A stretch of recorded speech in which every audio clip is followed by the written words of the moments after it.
Good morning বন্ধুরা, আশা করি তোমরা সবাই ভালো আছো, সুস্থ আছো। আমিও ভালো আছি। তো আমরা বান্ধবীরা মিলে চলে গেলাম সোমা বান্ধবীর বাড়িতে। ওদের বাড়িতে আমাদের ইনভাইট ছিল, সবাই একটু হাই করে দিল। তো দেখো, সবাই এক জায়গায় হলে যেটা হয়, আর রাজন্যাও কি একটা বলছে আমাদের সাথে। তো আমরা সবাই গল্পগুজব করছি। আর ছেলেগুলো দেখো, ওরা তো বেশ হুড়োহুড়ি করছে, এক জায়গায় হয়েছে মানে শান্ত আর কেউ থাকছে না।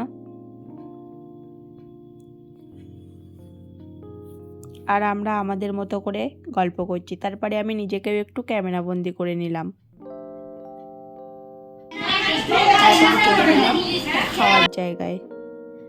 তো খাওয়ার জায়গায় চলে গেলাম, সোমা সবাইকে ভাত দিয়ে দিল।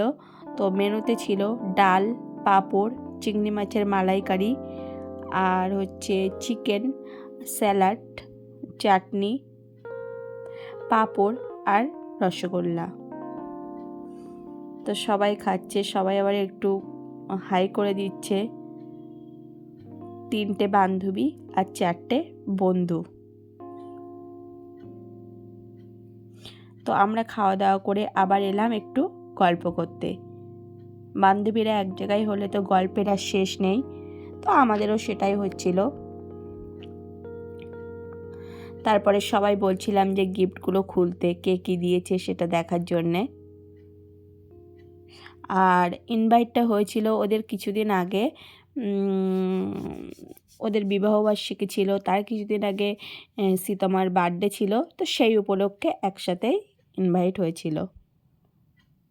তো প্রথমে খোলা হচ্ছে বেডশিট, এটা পিলো কভার সেট, এটা দিয়েছে রুম্পা। তারপরে এই গণেশ ঠাকুরের সাথে এই ঘড়িটা দিয়েছে মিতা।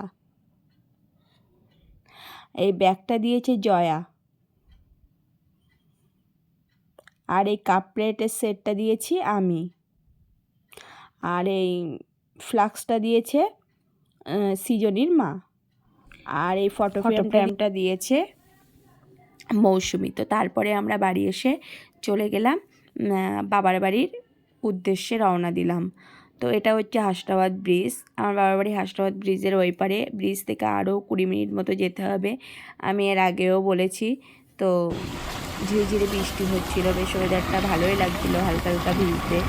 তো তারপরে চলে গেলাম। এবার ওখানে গিয়ে কিছুক্ষণ রেস্ট নেব। রেস্ট নেওয়ার পরে আমার কাকার বাড়িতে চলে যাব, কারণ কাকার ছেলে ভোরবেলা কাজে বেরোবে। ওই জন্যে আমরা আগের দিন সন্ধেবেলা যাচ্ছি। আর আমার দাদাও সকালবেলা বেরিয়ে যাবে। তো অত সকালে বাড়ি থেকে বেরোতে পারবো না বলেই আগের দিন বেরিয়ে পড়লাম। তারপরে রেস্ট নিয়ে চলে গেলাম কাকার বাড়িতে। স্বস্তিক ও বুনুকে রাখি পরিয়ে দিল, এটা হচ্ছে আমার ভাইজি। তারপরে দিন সকালবেলা স্বস্তিকের দিদা স্বস্তিককে রাখি পরালো। আর এটা হচ্ছে টুকটুকি, আমার বাবার বাড়ির পাশে বাড়ি, আমার দাদার মেয়ে হয়, ও স্বস্তিককে রাখি পরালো। তো আমিও আমার দাদাদেরকে রাখি পরিয়েছিলাম। তো সেটা আর ভিডিও করা হয়নি। আজকের ভিডিওটা এই পর্যন্তই বন্ধুরা। যদি তোমাদের কিছু ভালো লেগে থাকে অবশ্যই সাবস্ক্রাইব করো, লাইক করো, কমেন্ট করো, শেয়ার করো। তো তোমরা সবাই ভালো থেকো, সুস্থ থেকো। টাটা।